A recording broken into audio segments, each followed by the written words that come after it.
Hello, hello, hello. We back at you again on one of these magnificent days. Got my brother, my co-host, my nephew, my pastor. What's happening? New type of errand money. All of Yes, sir. Yes, sir. Today we got a good one for you today. Yes, sir. You know, a lot of times people always telling you how to do stuff and telling you what's best for you, but nobody never really tells you how to do it. Right. But I say that to say this, we're gonna be talking about practical application. Not just talking about it, but Right. being about it. So I'm gonna let brother start out today by expounding on practical application. Mm. Oh man, I'm gonna go to the definition then. First, it says on Google it says practical application refers to using learned knowledge and skills in real world situations. So it's like I feel like it's important, very important to do what a lot of people don't do nowadays and think practical. You know what I mean? A lot of time we and I've done it many times in the past, respond emotionally. And it took me a minute to realize, really until like a couple years ago, to realize that um when something happens and your first reaction is to respond like erratic and emotionally, is that's feminine energy. You know what I mean? So it's like when you take the time and you think practical and you think logical and you apply what you already know. It's like it's what wisdom is, applied knowledge. You know what I mean? That's it. So it's like I like to say all the time, I feel like generations before myself and yourself, um, I don't want to say failed, but it's like didn't describe things better.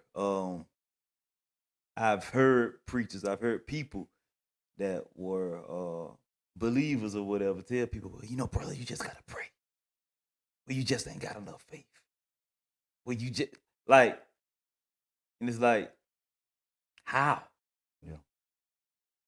Well, brother, you just need to go pray about that. Pray to the Lord. Well, how? How? If you're telling a person that doesn't have a relationship with the Lord, doesn't know who the Lord is, has never seen, felt, touched, smelled, how are they practically going to apply that in real life? Yeah. Like, yeah, I'm going through it, but yeah, just keep the faith. How? Yeah. How? Yeah. You know what I mean? So like nobody know, and I feel like very, very few people and leaders had the answer to how. Or wanted to even break down the process of how. Because that's one thing I realized as me, being on my journey and giving people the practical steps. Like some stuff is like it should be practical or logical, but it's not. For instance, like saying, I love you. We grew up in the church, so the prophets and stuff. If somebody say, you get a prophecy that you gonna get this house. Okay, boom. Now the man or woman, they excited. I'm gonna get this house. But that word may have been from God, but sometimes, honestly, I'm thinking that even with prophecy, need to come with like some practical application. You know what I mean? Yeah. Like some practical stuff. Like I see it right now. God is doing it for your brother. You about to build a house and da da da da da. But shoot, God ain't showing you that man credit score 350.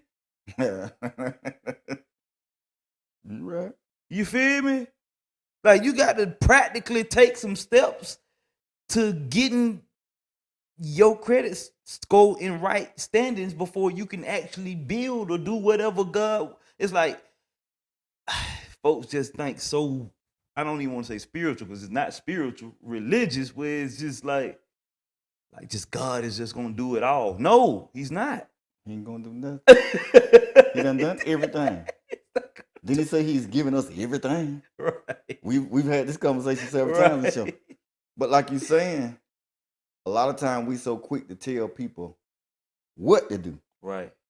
But we don't tell them How to do it. Yeah. Just like God may have set it up for you to get a house. Mm-hmm. But you still have to do the work. Right. Now he'll open doors. He'll give you favor. Right. But you still got to step toward that direction. Right. We think just because we get the prophecy saying, okay, God gonna give you a house, you just gonna sit home one day and somebody gonna come knocking on your door and say, hey, I got this house for you. It don't work like that. Nah. So it's good to tell somebody these type of things, but it's better to explain to them or demonstrate. Okay, this is what you need to do. Pull your credit. Go to the bank and see if you even qualify for a loan. Once they pull the credit and see if you qualify, now they can tell you the proper steps to take. And don't look at what your situation is, but still working toward what you're trying to be or where you're trying to go. Right. And as you go, God will open doors in the meantime or through the process to where you shouldn't have been able to get that house. Or you wouldn't have been able to get that house. But guess what? You got that house. Right. Because you took the necessary step and you took the time to do the work. Right. Now he'll make the work easy. Right. But you still got to do it. Still got to do the work. Just like we was talking about last podcast where we said, what if God don't rescue you out of it? Do you have the strength to endure? Just because he promised you a house today don't mean it's coming tomorrow. It could be next year. It could be 10. 5, 10, yeah. See, I love to tell people all the time the song, he's able. Mm-hmm. See, everybody get excited. God is able to do just what he said he would do. And you know the rest of the word. But the last line of that song before you go to the next part is, it's according to the power that worketh within you. God is able to do anything. But are you able to do it? Do you have the faith to do it? That's it right there. Will you take the steps towards doing it? Right. Yeah, God can do anything. Right. But can you? He said he made us in his image. Right. So we know what God can do. We can check the records and see all of his credentials are checked off. None of them have never failed. Right. But man fail all the time because we allow the enemy to come in and play with our mind. Right. And God will say, "Well, you able?" And the enemy say, "No, you ain't." Right. Right. But whose voice we listen to most of the time? That voice that opposes who we truly are, our true identity. Yeah. Darn your credentials, darn your potentials. Right. But until you, I like that. But until you put application, towards any of it. Right. Have you ever seen places where there's people that seem like they ain't even qualified, but they're there? They can't speak as elegant as this person can. They can't sing as well as this person. They can't even run as fast as this person. Right. But guess what? They're there. They're there. Because guess what? They didn't look at what they couldn't do. They stepped out on what they could do. And they didn't make excuses for it. They just done it. They did just like Nike. They just done it. Just do it. Just do it. That's good. It is. That's good. I ain't got that. I'm just over here thinking, Brother Jordan. Like I said, it's like a person has to know the how. Even like I can think about just growing up. A lot of times with our kids, we don't really tell them how. We and I say I've gotten a whole lot better. I used to be bad about it, but I see a lot of people just fussing at their kids, just hollering and yelling and screaming and just, go do this, go do that. It's just like, you know what I mean? Like, even with that, like, practically talking to them, not talking at them, but talking to them and showing them how to do stuff. I can remember times like, and my I let my dad see this, he gonna laugh. But he used to think that I just bucked and didn't want to cut the grass. No, it wasn't that. It's the fact he sent me out there to cut the grass, but then I got a whipping for cutting the grass wrong. You didn't teach me how to cut the grass, but then when I ain't keep the grass how you want me to cut the grass, it's an issue. Like that it make it make sense. You know what I mean? Yeah. And we've been like that in life. Like one of the podcasts we said we was talking about leaving an inheritance. Right. And the thing is, if I obtain millions, what happens if I leave it to my kids without telling them how to keep it? Right. Then they're gonna wind up either losing it or giving it away. Right. Because of the simple fact of they saw me in the background, but they didn't understand the application of what I done to not only just get it, but sustain it and steward it. Yeah. Yeah. It's like right now, if I come right now to you and give you $1 million, if you don't have the right mindset, you'll go broke. Facts. Because it took me time and a lot of different things to obtain this $1 million. Right. And now if I just come give it to somebody without the same type of mindset, they're gonna say, "Oh, I'm gonna go buy me a new car, a new house, and just spend, Right. until it's gone." Right. Never investing. Never looking at, okay, I got $1 million. If I don't do something to bring money back in residually every month, I'm gonna, you see what I'm saying? Right. Just like I tell people all the time that's married. I say, it's good when you're married to put your money together. And one person say, well, no, it ain't, cause it's the same. Because if I'm making $800 a month and he making $800 a month, that's still $1,600. Whether I keep 8 and he keep 8, or we put the 8 together and make 16, it's still $1,600. I said, well, tell me this right here. If I get a milk jug that's got that same gallon of milk in it and pour it out to one spot, it's still the same amount of milk, but it's gonna come out that one spot, one speed, right? But now if I get that milk and turn upside down and poke a second hole in it, same amount of milk, but I guarantee it's gonna run out fast. Guess why? Because it's coming out of 2 different spots. And one thing about us, most of the time we don't communicate, which means she's spending money on the left and I'm spending money on the right. Yep. Who's keeping up with the money in the middle? Right. But now, when there's only one spot, meaning before you spend money, you check with me, and before I spend money, I check with you, guess what? We always be in connection. Not only that, we both have that same power and that same dominion over that thing that functions our life, because it takes money to function. Right. But now if you spending money your way and I'm spending money my way and nobody never coming together, after a while, when you spend all the money and I still got a little bit, or vice versa, we're gonna be at each other. You should have saved yours. You should have gave me more. It's gonna. But now if we talking and communicating throughout the whole process, it leaves, or should I say, it eliminates room for confusion. If I'm telling you every step I'm making towards our future, and you telling me every step you making towards our future, then there's no room for nobody to be left out.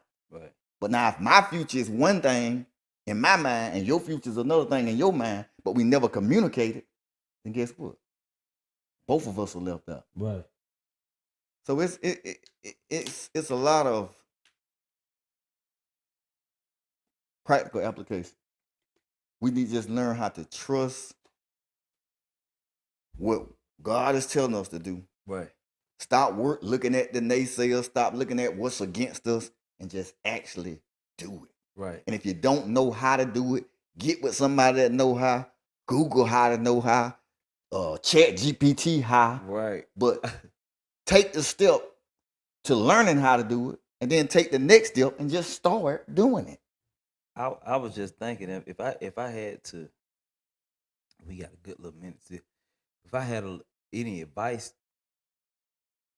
any practical application advice, I don't even think it's practical. It's more spiritual. Like, it's more, I would say, like, it would be like, seek the kingdom first. Seek the kingdom first. Seek within first. Seek within first. Seek God first with everything. In everything you do. In everything. Like, I feel like everybody falls short daily in that department, because we don't seek God in everything. Yep. Just imagine, just the simple stuff with how to, should we, You know what I mean? If we consulted with God on all this stuff, just imagine how our life would be with simple stuff. God, what should I eat today? Yeah. God, what should I do this today? What you feel me? And I was times where I was moving like that, but yeah, man, we a lot of times just move how we think we supposed to be moving. But now the little parts is as simple as seeking God about something to eat. I ain't gonna worry about I that. say, He told us the sparrows don't even worry about that. Why I'm gonna worry about it? right, Because unless you got health issues, you know what you're gonna eat. right. But now if you do got health issues, like for instance, if you got high blood pressure, stay away from the pork. But just Right. eat whatever else. Right. But I said that to say this. A lot of times when you saying seeking God, we really talking to ourselves. Exactly. Meaning to the point where it tells us before we begin to do I don't know the exact way to quote it, but I'm gonna put it in my own words. Before we begin to start a project, before we begin to go on a life journey, we first need to count up the cost. Yeah. That's just like I like to build and remodel houses or whatever. Now, before I go and just give somebody a quote on building or remodeling a house, I got to go make sure the material are still the price it was when I looked at it last week or the week before last. Because I don't want to get them a price that's lower. That's lower to what it's going to cost me more money. But not only that, we have to be honest enough with ourselves to count up the cost when we go to talk about what we want to do in our future. I got to be honest enough to say, okay, I say I want to be a singer, but do I really want to get up in the mornings this time and be traveling in the wee hour? Do I love it enough to continue to do this 15 years from now? Because that's what careers mean. It means you're going to do it for the rest of your life or till you retire. Do I love it enough to adjust things in my life that I ain't going to be able to be around my kids at certain times or this or that? Boy. Am I willing to be home while everybody else out partying and having fun? Am I willing to be practicing while everybody else out having fun? In the studio. Yeah. So we have to learn how to be honest with ourselves. Right. Before we even think about taking on any endeavor in life. Right. Don't sit there and let somebody else tell you, oh, if I was you, yeah, you might would, but you ain't me. Because I don't want to do that. With the voice you got, if I was you, well, I ain't ready to sacrifice all that. With the talent you got, I would. It sounds so crazy. Like, it sounds good to them, but then it's like, nah, because if you was me, you'd be doing the same doggone thing I'm doing. Or probably worse. Because you'll be me. Yeah, or probably worse. Like, imagine how that sounds if I was you. No, if you was me, you'll be doing what I'm doing because you'll be me. Yeah. You're right. But a lot of times people they try to motivate you to do stuff that they didn't even have to motivate or the power or the drive strength to do. Yeah. Man, if I had your type of money, man, I do this and I ain't never showed you my bank account. How you know how much money I got?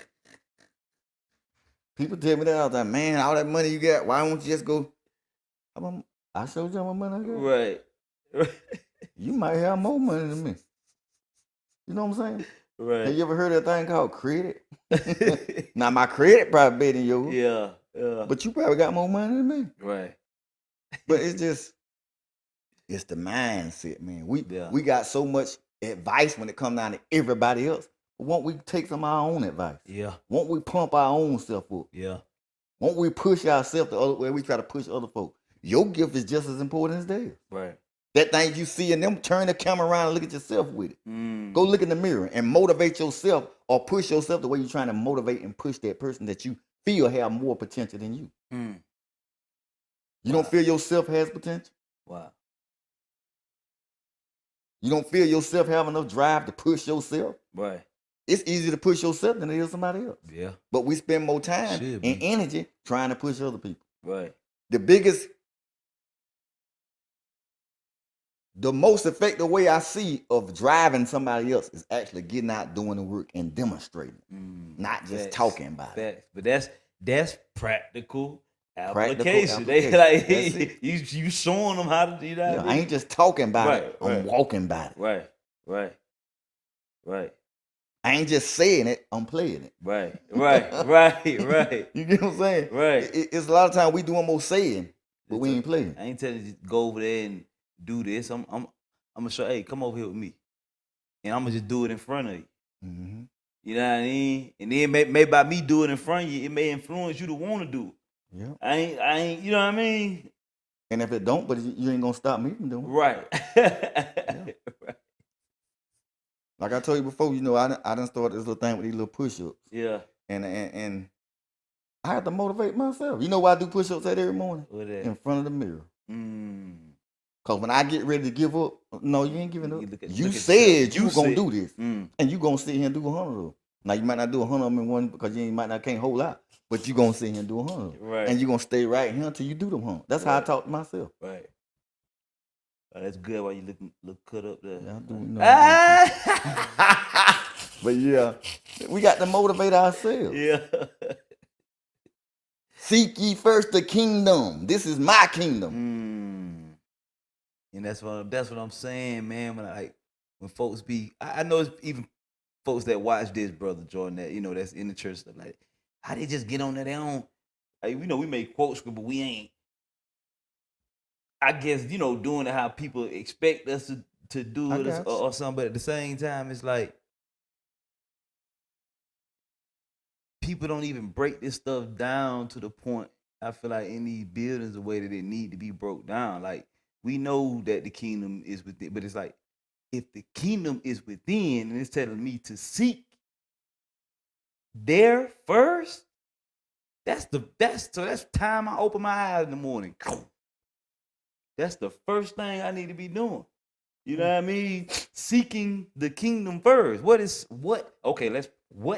seeking the kingdom first? That's asking myself, how am I feeling today?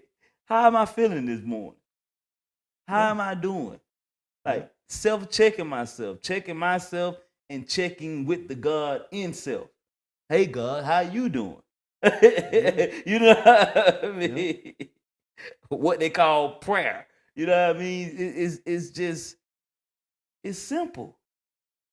It's simple. But we ain't been taught it like this. So when you tell a person to do this or do that, they like, what is you talking about? But if I tell you, hey, bro, look, bro, I know you might be, just take you some time, take about 10, 15 minutes, sit with yourself. Cut off the TV, cut your phone off, just sit down with yourself. Take you a couple deep breaths, just in your own little way, sit down, calm yourself, calm your body. If you gotta close your eye and just talk to yourself. Yep. Ask yourself some real questions. Ask yourself,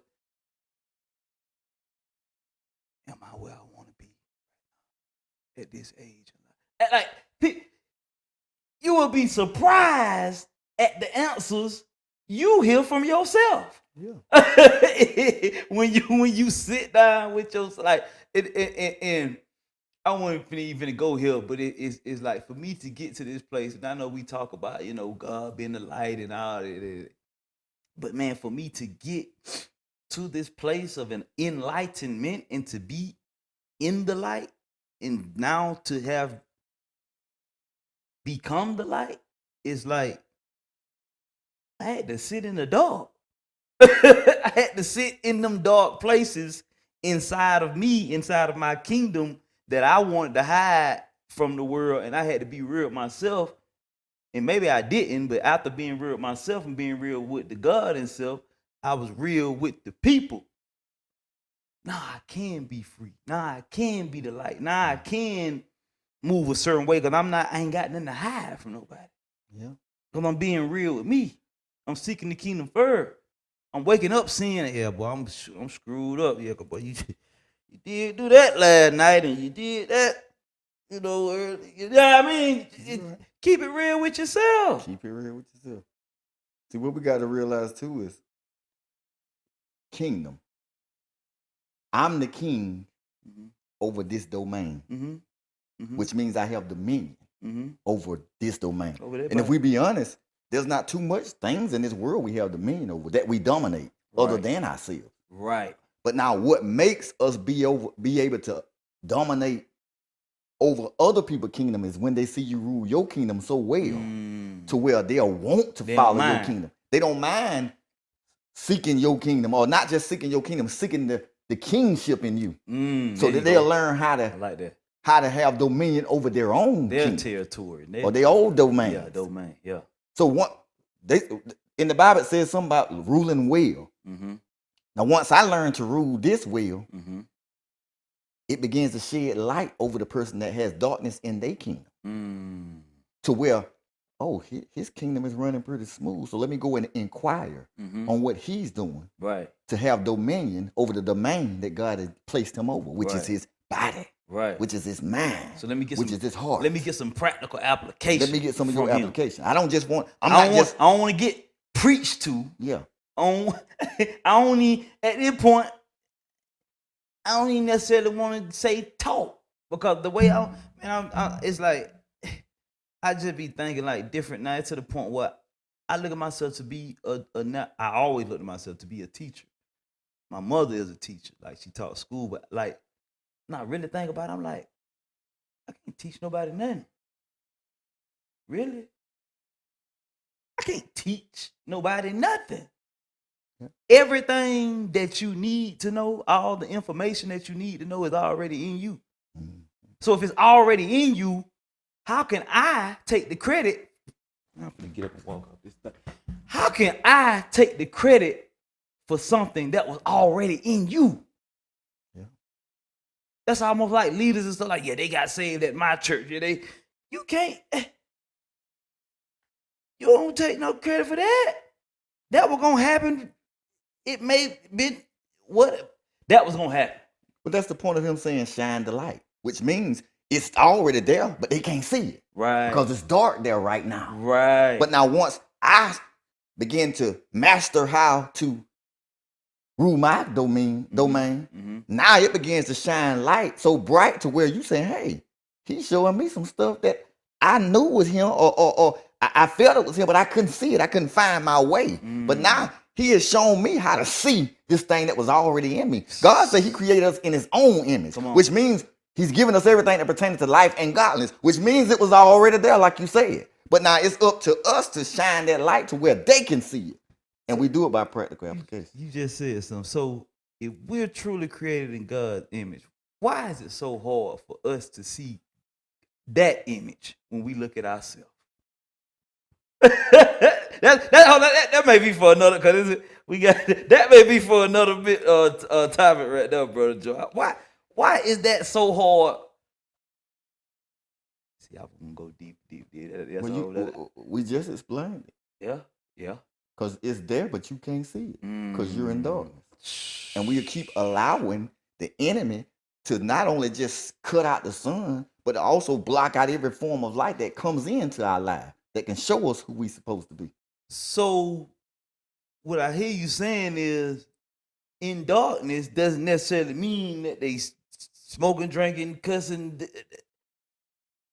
but simply in darkness means that you're just unaware of the light, of the knowledge, of the truth, of the way. Yeah. Because tell me this right here. Of the man. way, of the truth, of the life. If what I ain't saying ain't making sense, but tell me this right here.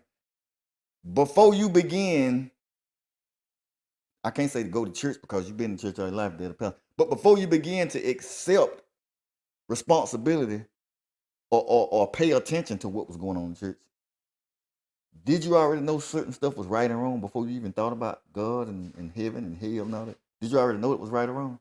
Yeah. So it's not that when you became in the church or going to church, if you want to, right now I can pull somebody off the street that probably ain't never been in church or just never been a part. They might have stepped in the door for a minute, but never seeked none of that. Right. But they'll know if they go slap somebody that's wrong. Right, just for no reason. Yeah, they pretty much know that that's wrong. Yeah. Go out here and just go in the store and just grab something and walk out with it. Yeah. Ain't nobody got to explain that to you. Open the candy bar, eat it. Yeah. Even though you know it's wrong, it still don't negate the fact that sometimes we do it anyway. Right. Right. Sometimes we do it anyway. Right. Somebody come up to you and say something crazy. We know it's wrong to go back and say something crazy back to them, but it make me feel good to say it anyway. You hurt my feelings. I want to hurt yours a little bit Right. worse than what you did to mine. Right. Now we know it's wrong to do that. Right. Nobody had to teach us. You know what? You shouldn't have done it. Cause now, Right. let me teach you something. Right. If you wouldn't have done that, or you shouldn't, you ain't teaching me that. I already knew I shouldn't have did it, but I did anyway because it felt good. I did it anyway because I wanted to, because I'm grown. That's It ain't that you very- taught me nothing. Right. And even when I decide to stop doing it because you shined your light over that dark area in my life, don't mean you taught me that wasn't the right way to do it. It's just you shine some light over that spot where I've realized that, okay, even though I wanted to do it, I shouldn't have done it. And I'm gonna make up my mind now that I don't want to do that no more. That's good. That's good. But until next time, you know, we done ran out of time. We done ran out of time, man. When we get to talking, man, that thing get getting so good, and next thing you know, the 30 minutes be done cut by. That thing get better and better, man. Better It get gooder and gooder. Yes, sir. But until next time, we're gonna say like we always say, we're gonna ask that you like, share, comment, leave us some questions, leave us some topics. If you want to be a guest on the show, reach out to me or New Type of Money. And as always, stay blessed. Most of all, keep gas in your life. And until next time, we out.